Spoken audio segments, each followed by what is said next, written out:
novamente com o nosso Conversa na Margem Esquerda e já convido vocês, né, para seguir o nosso canal, ativar o sininho aí para quando tiver novos vídeos, né, e tal. E no nosso último vídeo nós começamos a falar sobre a questão das intervenções militares, né, na política brasileira, né, exatamente porque nós estamos num momento em que nós temos uma CPMI, né, essa CPMI investigando, né, os atos golpistas do dia 8 de janeiro de 2023 e nós temos lá muitos militares envolvidos, né, nessa tentativa aí de golpe, né, que existiu, né, e que culminou no 8 de janeiro, já, né, com uma semana de governo Lula, mas teve toda uma preparação, né, mas a gente pode dizer assim, né, já do governo anterior, do inelegível, né, porque ele tentou, naquele período, novembro e dezembro, ele tentou articular um golpe de Estado, né, inclusive com os militares, né, e tal. Então, no último programa nós falamos isso, falamos também da questão da primeira intervenção direta dos militares na política brasileira, que foi, né, o golpe da República, né, que instituiu a República e que passou a história como a proclamação da República e é um feriado que aí, no mês de novembro, a gente tem, né, no dia 15 de novembro, é um feriado nacional, exatamente o dia da proclamação da República, né. Então, houve essa intervenção militar, falando dos governos militares que começaram, né, a República no Brasil, o governo do Marechal Deodoro e o governo do Marechal Floriano Peixoto, né, no período de 1889 a 1894. E depois, né, entraram aí os civis, certo? Os civis entraram em 1894, com Prudente Moraes, depois veio Campos Salles, né, depois Rodrigues Alves e por aí, né, nós vamos seguindo com os grandes fazendeiros, né, ou representantes dos grandes fazendeiros no governo. E é aquele período que ficou conhecido como Primeira República, né? A Primeira República ela se divide em duas, né? A República da Espada, que são esses governos militares, e a República Oligárquica, né? Que é exatamente essa oligarquia, esses grandes produtores de café ou representantes deles, né? Que estavam ou que ficaram no poder a partir de Prudente de Moraes até a própria eleição de Júlio Prestes, né? Aí, só que o Júlio Prestes ele foi aquele que foi eleito, mas não tomou posse. Por quê? Porque entre a sua eleição, em março de 1930, a sua posse, que seria em 15 de novembro de 30, houve, então, né, a chamada Revolução de 30, né? E a Revolução de 30, então, teve também, né, uma presença já grande aí dos militares na política, né, então. E essa intervenção dos militares na política, né, que em 30 deu certo e foi, né, o movimento que levou Vargas ao poder, né, em 1930, outubro, novembro de 1930, né, os militares estavam já mobilizados, né? Por quê? Porque na década anterior, né, na década de 1920, os militares então começaram a fazer um movimento, né, que vai ficar historicamente conhecido como o movimento tenentista, né? E por que, né, esse movimento tenentista? Por que ele tem esse nome, né? Porque a patente tenente é uma patente média, né, do Exército Brasileiro, né, das Forças Armadas em geral, né, mas especificamente do Exército, porque você tem as patentes maiores nessa época ainda, Marechal, né, tal, generais, tal, né, que é a patente maior, e os soldados rasos, né, os cabos, os sargentos, tal, né, que estão na mais baixa hierarquia, né? Então no meio ali estão os tenentes e capitães, certo? Que aí tenentes, capitães, majores, tenentes, coronéis, generais, tal, e na época os marechais, né? Então esse movimento de interferência política, né, de muitas reivindicações políticas, era um movimento que era muito grande entre essas patentes médias do Exército, né, principalmente tenentes, né, tenentes e capitães. Então, ficou conhecido como tenentismo. Então, essa interferência, ela já vem, né, já desde o início da década de 20. Por quê? Porque o Brasil passou por algumas modificações importantes aí, né, principalmente São Paulo, né, a cidade de São Paulo, o estado de São Paulo, a região próxima à capital, né, houve uma industrialização muito grande, né, houve também uma urbanização muito grande, e esta industrialização e urbanização, ela acabou gerando uma modificação na sociedade brasileira, né? E começaram a surgir, então, novas reivindicações políticas, certo? Então começaram, devido ao aumento do número de operários, né, trabalhadores das fábricas paulistas, né, então começou a haver um movimento sindical mais organizado, né? E esse movimento sindical, ele tinha uma oposição muito grande do governo, né? O governo federal, o governo de São Paulo, ele reprimia, né, muito o movimento sindical, né? A ponto dos sindicatos serem proibidos no Brasil, né? A organização, a associação sindical era proibida, né? O Estado era um Estado liberal que muitas vezes via a relação do patrão e do empregado não como uma relação de classe, mas uma relação individual entre uma pessoa, que é o dono da fábrica e tal, e um operário, que é o trabalhador da fábrica. E esse cara com o outro operário, com o outro operário, com o outro operário. Se ele tivesse 1.000 funcionários, 100 funcionários ou 10 funcionários, ele teria uma relação individual com cada um deles, né? Então, o Estado liberal não via, né, a legalidade dos sindicatos, né? E os contratos eram sempre individuais, né? Então, hoje nós temos os contratos coletivos de trabalho, né? Então os operários começaram a reivindicar melhorias, leis trabalhistas, né? Organização sindical legalizada, né? Diminuição das horas trabalhadas e tudo mais, né? E, de outro lado, os militares, né? Também seguindo uma tradição já do positivismo, da época da proclamação da República, eles se vestiam ali, né, como aqueles que eram os honestos, né, eram os caras que seguiam as regras, as leis, a hierarquia, né, e os civis, os políticos civis seriam corruptos, né, seriam pessoas que não tinham a habilidade, a possibilidade e a competência de administrar. Por quê? Porque só estavam ligados ao seu interesse. Os militares não, os militares pensavam no coletivo, né? Os militares pensavam na melhoria da vida do povo brasileiro e tudo mais. Então, essa mística, né, da honestidade, do seguir a lei e tudo mais, ela ressurgiu nesse momento de crise do Brasil nos anos 20, né? E principalmente São Paulo. Mas também no Rio de Janeiro, e Rio Grande do Sul e tal, né, onde o positivismo era muito forte ainda, mesmo depois, né, da proclamação da República e ainda, né, na década de 10, 20 do século 20. Né. Então, e o Rio Grande do Sul tinha uma outra característica, né, como o Rio Grande do Sul fica na fronteira com a Argentina, fronteira com o Uruguai, o estado do Rio Grande do Sul era um estado muito militarizado, né, com muitos quartéis e tal, e um grande número de homens do exército lá, né? No Rio Grande do Sul até hoje é assim, né? Então você tem grande contingente do exército ali, né? Naquela região sul, né? Da fronteira com a Argentina e o Uruguai. Se bem que as relações mudaram muito, mas naquela época existia uma rivalidade, né? E sempre se pensava, né, que na possibilidade de uma guerra e tal, né? Então a fronteira ali, né, externa, né, com a Argentina, que era um país que rivalizava politicamente, né, geopoliticamente com o Brasil e tal.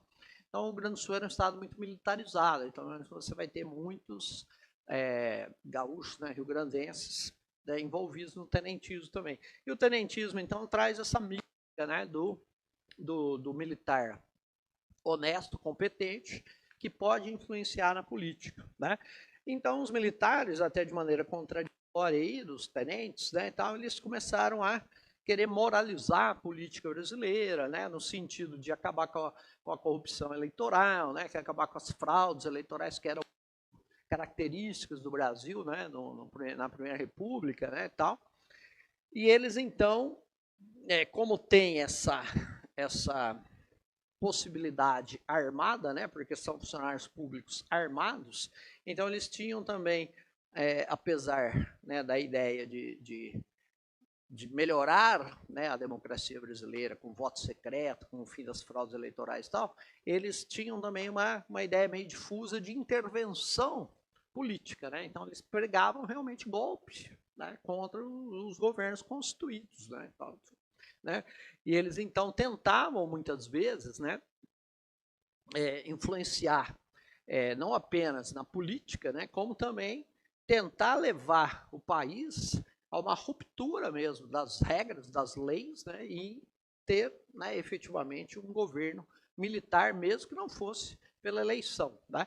E esse militarismo ele é muito grande também, né, porque nós temos um militarismo muito grande no mundo. Né, as coisas começaram a ficar muito muito tensas, né, na Europa, então é um período até que é conhecido como paz armada, né, porque aí as grandes potências europeias, né, principalmente os Estados Unidos também, começam a investir na tecnologia e criar novas armas, né, e tal, que vão ser usadas, utilizadas na Primeira Guerra Mundial, como o submarino, né, como também o avião de guerra, né, como também metralhadoras, né, granadas,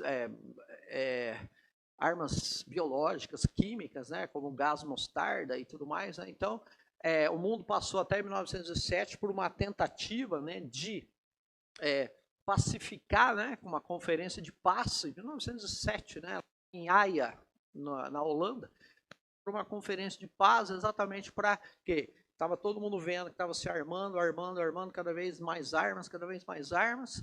Aí o que acontece? Vamos tentar resolver as questões de maneira diplomática, né, e tal, etc. Então o Brasil não ficou fora disso, né? Por quê?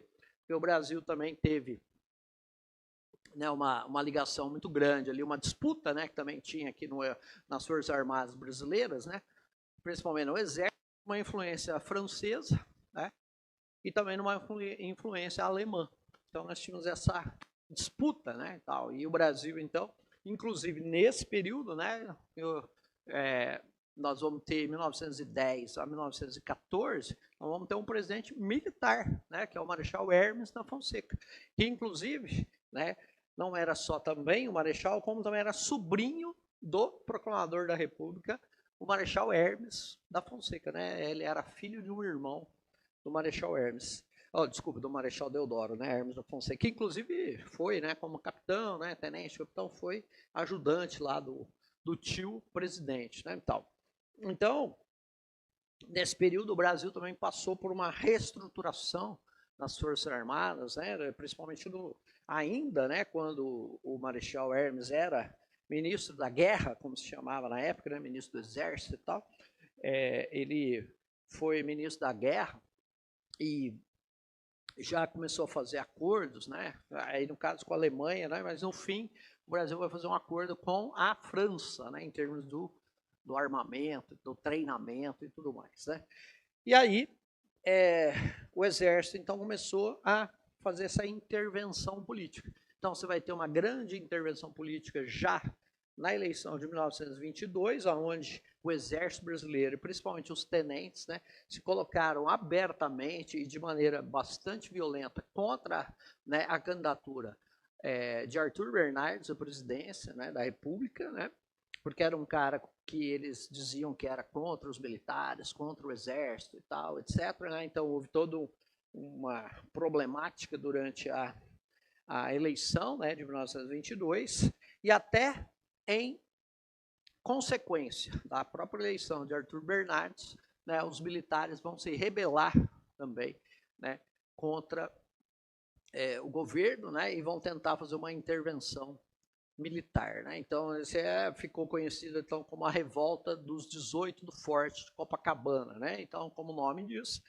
18 militares ali que tentaram se rebelar contra, né, a eleição, contra a candidatura, né, e depois a vitória do presidente Arthur Bernardes. Né? E aí, então, o que acontece? Esses militares, então, sofrem, né, uma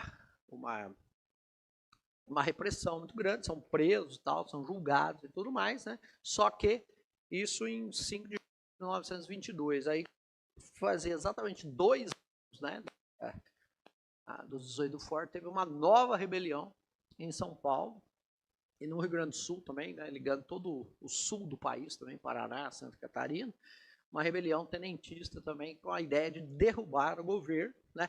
Que aí, no caso, era do presidente Arthur Bernardes, que aí o Arthur Bernardes estava em exercício do seu mandato, né, e tal. E essa intervenção, né, essa tentativa de intervenção militar, né, em 1924, vai dar origem, né, a uma praticamente uma guerra civil no Brasil, aonde vai se formar uma coluna guerrilheira, né, que vão andar aí pelo interior do Brasil durante 3 anos, né, tal, tentando convencer a população brasileira, né, principalmente do interior do Brasil, né, Mato Grosso do Sul atual, Mato Grosso, Goiás, Tocantins, Nordeste brasileiro e tal, né, a ideia de tentar convencer a população brasileira que precisava mudar o governo, né.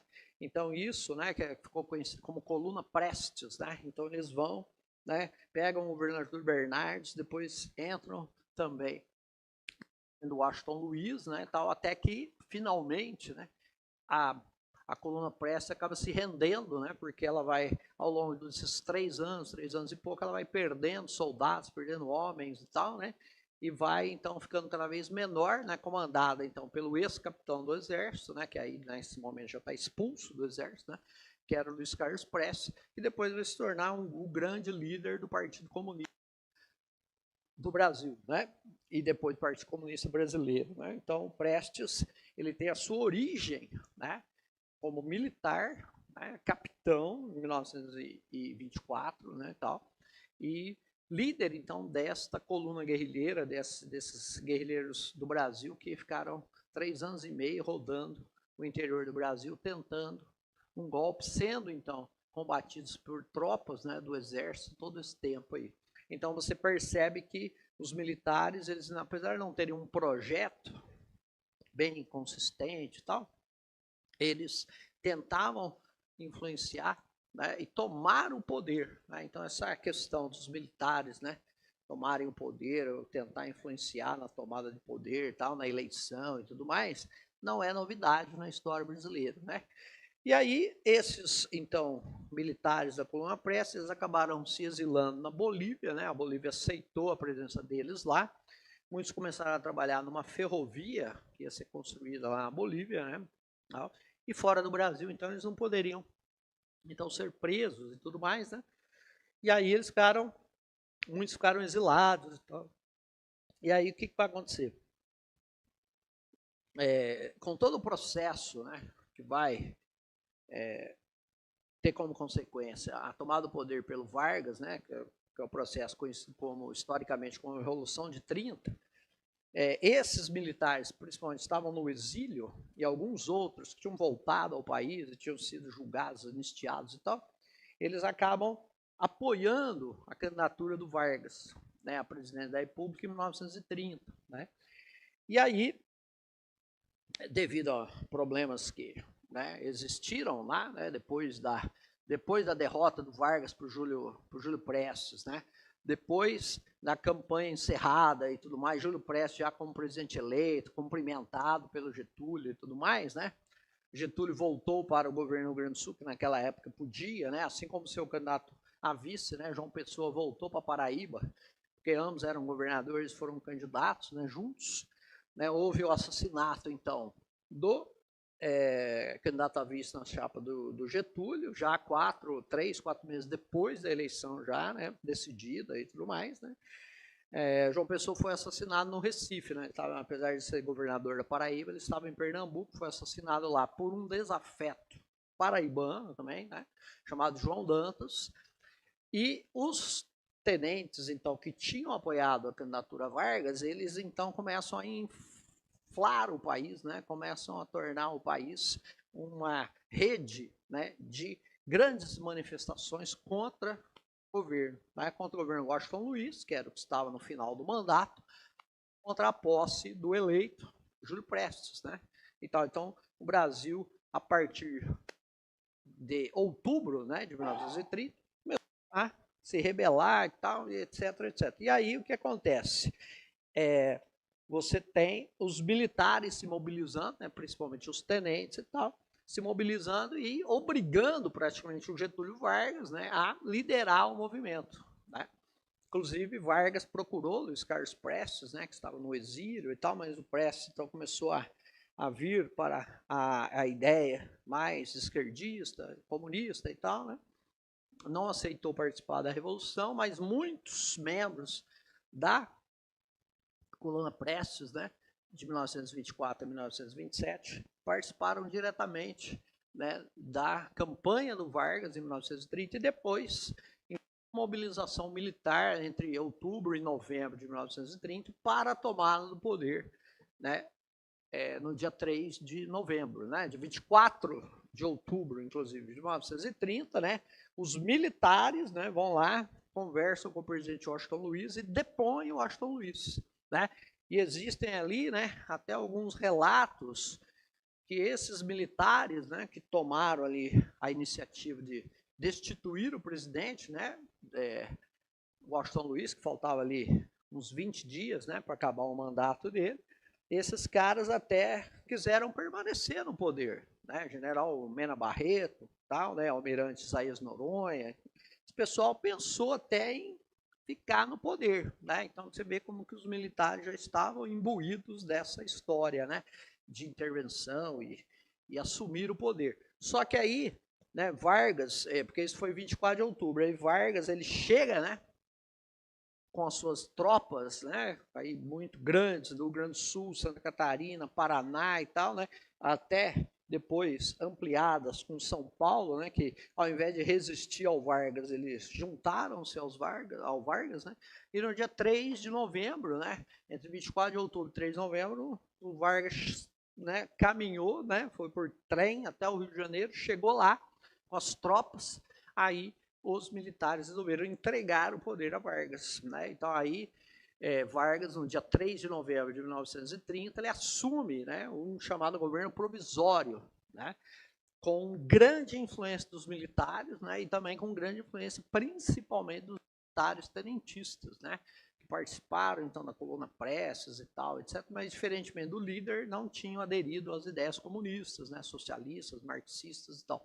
Então, Vargas assume, né, o poder em 3 de novembro com um grande apoio militar. Né? Por quê?